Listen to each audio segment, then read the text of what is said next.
Hello guys and welcome back to another video on how to grow. Today we're going to be teaching you how to fix your WhatsApp status couldn't send problem.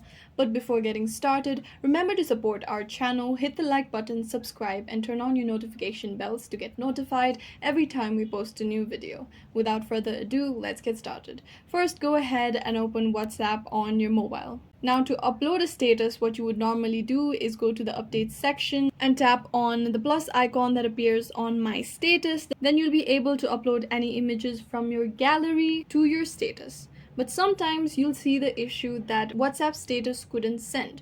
You'll see a red circle appear over your status, which means your status couldn't be sent or couldn't be uploaded.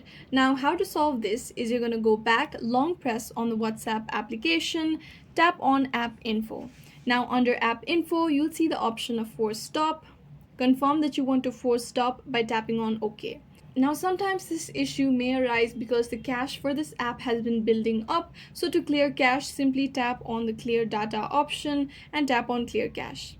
However, if you do not find this option, sometimes it will be available under the storage section of this application. So go ahead to your storage and then tap on clear data and tap on clear cache. Now confirm that you want to clear cache by tapping on OK. Now go back and check if this issue is still there. However, your issue should be resolved till now. If it doesn't, then you might want to contact WhatsApp support. I hope this video was useful. If you have any questions, let us know in the comments down below, and thanks for watching.